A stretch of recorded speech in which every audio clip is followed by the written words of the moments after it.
Good afternoon, beautiful people. Welcome to Mwananchi Talk Show. I'm your host, Bennett Jasmine. So today we're unveiling the big question: how is campus life? And we're focusing on the University of Nairobi, and we're joined with one of the students here, Anthony Kihara. As we dive to this engaging conversation, we are aiming at gaining insights on his journey, challenges, and aspirations. Welcome, Anthony. Thank you, Jasmine. I'm so happy to be here. I'm such a huge fan of what you do, and of course, it feels surreal. You know, najua nitaenda kuonekana mahali tuko kwa device fulani, TV, maybe simu fulani, but so it's nice to be here, and I hope you're going to have a candid discussion, and I hope the guys will be watching watasaidika kiplani from all this. How did you find yourself in the University of Nairobi? Did you apply? Were you placed here? Or was it your dream to be in the University of Nairobi? Just tell me something. My journey into UON was basically a matter of chance. You know, Maliza High School. I mean, most of us, we lie to ourselves, or so we think. We have life figured out, you know, when I finish, naenda kufanya medicine, naenda kufanya engineering, and all and all. But of course, so for some of us, it doesn't always work out, you know. So it was a matter of chance. I completed school, and I didn't get the grade that I wanted. So, you know, I had to rush to COOPS portal, do another selection of courses. So when I was selecting the courses is when I landed into my current program in the University of Nairobi. Yeah, so that's how I found myself in UN. But of course, it's a great institution. As a kid, you will always want to be associated with the University of Nairobi, you know, what class and all. Yeah, so it was a matter of chance, yes, but I appreciate that I have this opportunity to do this in the University of Nairobi. So, what's your daily routine as a UN student? My routine. Uh, I'm, I'm in the School of Journalism, so my program is quite demanding. And being a final year student, so of course I have to be in school most of my time, yes. But it's just typical routine, like you'd expect. You know, you wake up, you freshen up, then you plan your day, which is basically planned around your lesson for the day. We get timetables, so let's say it's on Monday and you have two classes, one at 9 and one at 2. So of course most of your time that day will go to being in school. But if you have, like, let's say a class only starting at 8 ending at 11, so from there on you can do your personal stuff, like, you know, clean up. If you are working, you can go work at that time. You know, you can hang out with friends, you can do all these things, you can study. So yeah, it's not like I have like a set routine. I'm just saying I plan my days around my classes because those are the non-negotiables in my schedule. But for the programs, like let's say someone who does medicine, maybe they'll tell you my routine is I wake up, I go to class, then after class I go to sleep because most of the day is occupied by studies. But me, for mine, it's demanding, yes, but I do get a lot of time in the weekdays to do other stuff. So yeah, I plan my routine around my lessons.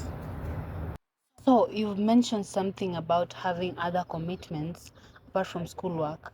So, how do you balance your personal interests and academics? Uh, okay, I'll say these two aspects they sort of eat into each other sometimes because well, schoolwork it's not always like bound to time. Sometimes you'll have assignments that require 24/7 attention, right? Mm-hmm. But this does not, haisimamishi maisha yako, bado maisha yako inaendelea. You have school years, but you have personal life. You know, we might be students right now, but of course we are our own people. We are our own beings with commitments, you know, family commitments, social commitments, friends, and all. You know, you might have a side hustle that even pays for your school fees. Some of us, wengine wetu huko wanajilipia school fees wenyewe. Yeah. So you can imagine, you still have to take care of your studies and take care of yourself. Yeah. So I could say it's not like bound in like it happens hivi kila saa. No. There are times when of course it's easy because as I said, me personally I plan my day around my classes for the day. Mm-hmm. So when it's only classes, it's easy for me because I know leo itakuwa committed from 2 to 5, but all the other times I'm free. But sometimes you'll have an assignment that requires you to be in school like for 12 hours. So you'll have to make plans beforehand. Hey, okay, what happened? I had school. Oh, all right. You know, you have to make plans beforehand so you don't find yourself in a situation where there's a clash between your personal and academic selves. Yeah. So does UN have any extracurricular activities ama huwa mnaenda tu kusoma? Kunazo, there are several extracurricular activities.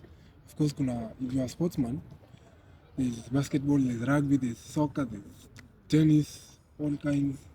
Yani, there's something for everyone. So if you're not so much on the sports side, you could do like chess. And also the school has, let's say, some of the very nice stuff, things, qualities, or programs that the UN has. It has pageants, Mr. and Mrs. UN. There's a theater program. There's there's also parties. Some are called masquerade balls. I don't know if you know them. Where people go like wear masks and things. Yeah, so there are several. Ziko kadhaa. Tuseme you can't get bored or you can't lack something to put your energy to aside from schoolwork. Yeah. So yeah, there's a good chance for you in that side of extracurricular activities to find something that you're passionate about, something you can do day in, day out, and supplement your experience as a university student. So how do these extracurricular activities that you've mentioned contribute to the overall student's experience? Okay, they go a long way in supplementing our stay in school. Because, as I said, some courses are very demanding, so you need somewhere to let off this pent up energy or frustrations, because there are some, I won't lie, sometimes you studied for long, or you have an assignment that is too demanding, or you have had an encounter with, let's say, someone too within the school premises, and you need to let that energy off. So for me, I like that we have sporting facilities, so I could just like get bored one day and go to the field, play football, and I'm back re-energized.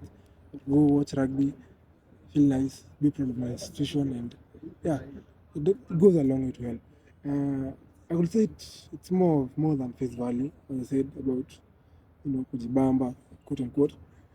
It also helps some in ways greater than that, because let's talk about the pageant, because it launches people's careers, maybe in modeling, you know.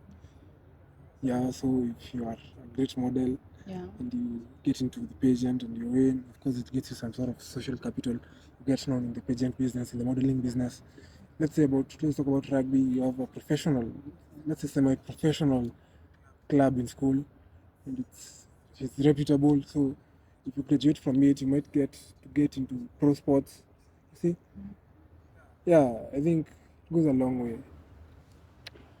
How would you describe the social environment of the University of Nairobi? How will I describe this? Okay, so of course most of us are adults at this stage, but because it's a university, sisi wengi wetu we are within the same age group, that is 18 to 24 years olds.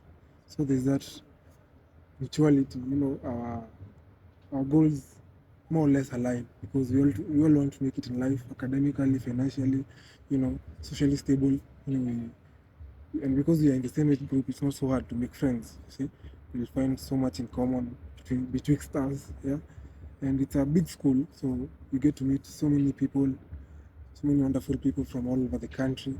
So it's a diverse place.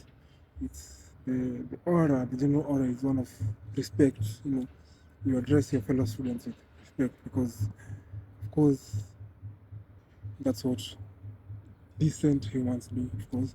Then there's the school bit of it. You're dealing with lecturers. Let's say in this context, umetoka high school, sindio, where your teachers were sort of overloads, like they control everything you do. But here, you only meet with the lecturer when you're in class and you are submitting assignments. So due to that limited interactions, of course, there's little to no incidents by the way. You address each other cordially. Of course, they respect you, you respect them. So let's say it's 99% of the time there's no problems. It's just people coexisting together, studying together, working together, hanging out together, experiencing life together, experimenting on life together. So yeah, I would describe it as, when people say comrade, they mean exactly that. Comrades, we are in this struggle together. What are the economics of being a campus student? Economics. Okay, so this depends. It's not straightforward because of course, the fees for different programs are different. I don't know about the other programs, but for mine, it's quite modest. So that one we should be able to clear with not so much difficulty, relatively in comparison with other courses. Like I hear medicine students have a huge financial toll on the fees part. But of course, you'll have expenses like kusoma, of course, you need notebooks, kalams, of it is what you need a laptop to do your assignments. So yeah, there's that academics part of it, but there's also the personal part of it because you are a person, you need to eat, you need to clothe, you need to travel. Like if you are commuting to and from school, you'll have to factor in fare. If you are staying in the hostels, you'll have to pay. If you are staying outside school, you have to pay the rent. You'll have to, of course, you have personal life, so you'll have to cater to that. If you are into, let's say, if you like watching plays or those other things. I want to mention out. But if you have other expenses, of course, you need to dig deep into your pockets. So, but the good thing about being campus, being around the University of Nairobi, you have access to some rather cheap things. Like the meals, the school mess, they are quite cheap in comparison with out there. I understand that this whole experience might have a huge toll on the mental health of some students. So, how do you cope? Or what support systems are there for such situations? Because, well, I said it might be demanding, and of course, you have personal life that is still ongoing at Kakwana Masomo, Maisha Simami. So, whether this stress is caused by academics or other stuff, stress is still stress, right? It can get to anyone, no matter where you are, no matter who you are. So, of course, for this, let's say no one is immune, not even people who are not students. But the good thing about the University of Nairobi is there's a dedicated staff that helps students overcome these issues or, you know, go around these issues, right? The one I'm aware of is called the UN Wellness Center, which is a whole sort of facility with full-time guidance and counselors who sort of help you, and you can go there without an appointment, just go there and they'll give you the resources to overcome whatever it is you're going through and they'll walk you through the journey. As we conclude, I have one last burning question. Yeah, Anthony, so what's your opinion about campus relationships? Huh? Just say some a story for another day, Mazi. Just forgive me for that, but story for another day. Okay, it's okay. So thank you for watching, and let's meet in the next episode on Friday, same time, same place. Adios.